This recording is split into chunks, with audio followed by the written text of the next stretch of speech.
इस वीडियो में हम ये देखेंगे कि कंपाउंड जर्नल एंट्री कैसे बनती है और ये क्या होती है, कैसे इसका ट्रीटमेंट होता है। तो सबसे पहले हमने यहाँ पर एक क्वेश्चन लिख रखा है जिसमें हमने लिखा है what is compound journal entry. अब इसके बाद में हम आंसर में क्या करेंगे, एक एग्जाम्पल डालेंगे। एग्जाम्पल लिख लेते हैं, शिवेश स्टार्टेड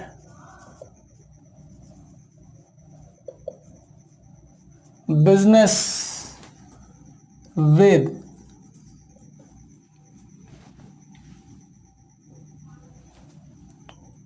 फर्नीचर, यहाँ पर लिख लेंगे हाउस होल्ड फर्नीचर। ठीक है, हाउस होल्ड फर्नीचर लगाया उसने 1 लाख का। कैश इंट्रोड्यूस किया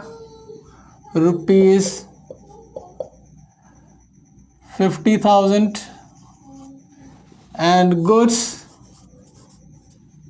कितना डाला, ₹50,000 का। कंपाउंड एंट्री होती क्या है, कंपाउंड एंट्री में आप हमेशा देखेंगे कि एक से ज़्यादा, चाहे डेबिट की तरफ और चाहे क्रेडिट की तरफ, एक से ज़्यादा अकाउंट्स इफेक्ट हो रहे होंगे। सिंपल सी लैंग्वेज में बोलें तो एक से ज़्यादा अकाउंट्स में बैलेंसेस जा रहे होंगे। ठीक है, बैलेंसेस चाहे वो डेबिट के हों चाहे क्रेडिट के हों, लेकिन उनमें बैलेंसेस जा रहे होंगे, या ये कह लीजिए कि इम्पैक्ट पड़ रहा होगा एक से ज़्यादा अकाउंट्स के ऊपर।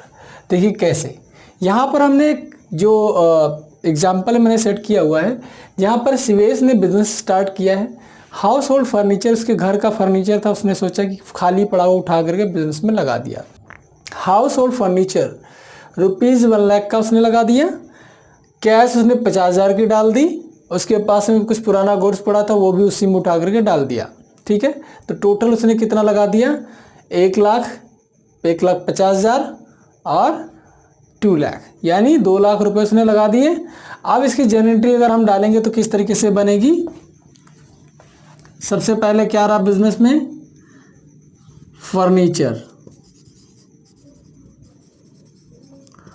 फर्नीचर अकाउंट डेबिट, यहाँ पर इस तरीके से दिखा लेंगे amount debit and amount credit, इस तरीके से दिखा लेंगे। फर्नीचर अकाउंट डेबिट कितना, 1 लाख डाल दिया, यहाँ कुछ नहीं आएगा। फिर कैश हमने इंट्रोड्यूस किया है 50,000, कैश डाल देंगे 50,000 रुपये का, ये भी डेबिट ही जाएगा। उसके बाद में फिर हमने डाला गुड्स, यानी ये परचेज अकाउंट में डालेंगे इसको। परचेज अकाउंट डेबिट कितना, 50,000। अब देखिए, बिजनेस स्टार्ट किया और बिजनेस को हमने स्टार्ट किया है, ये हम तीनों चीज़ें हम कहाँ डाल देंगे, कैपिटल में डाल देंगे। ये तीनों चीज़ें कहाँ डाल देंगे, कैपिटल में डाल देंगे। तो हम इसको क्या करेंगे, टू कैपिटल अकाउंट, यहाँ पर क्या डालेंगे, टू कैपिटल अकाउंट, और यहाँ लिख देंगे बीइंग बिजनेस स्टार्टेड, इस तरीके से। यहाँ पर टोटल दिखा दें क्रेडिट साइड में 2 लाख रुपए का। ये हो गई आपकी कंपाउंड एंट्री।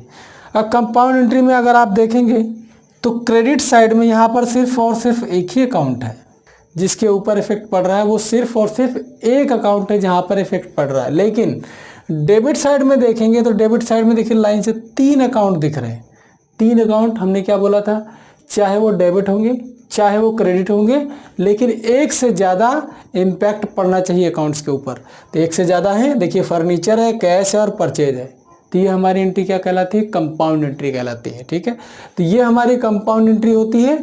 और हमेशा याद रखिए, एंट्री कोई भी हो, हमारे जो डेबिट का अमाउंट होगा क्रेडिट अमाउंट के बराबर होता है। ठीक है, ऐसा नहीं हो सकता कि यहाँ पर 2 लाख रुपए है और यहाँ पर 1.5 लाख है, या फिर यहाँ 2 लाख रुपए है यहाँ 1.5 लाख रुपए है, ऐसा नहीं हो सकता। ठीक है, तो ये इसको हम अगर हम कंसेप्ट जो अकाउंटिंग कंसेप्ट है उनके अकॉर्डिंगली देखें तो ये पूरा का पूरा डुअल एस्पेक्ट है, ठीक है, डबल एंट्री सिस्टम। ओके, तो ये आज का हमारा वीडियो यहीं पर ख़त्म होता है। मिलते हैं नेक्स्ट वीडियो में नेक्स्ट पार्ट के साथ। Bye bye, take care.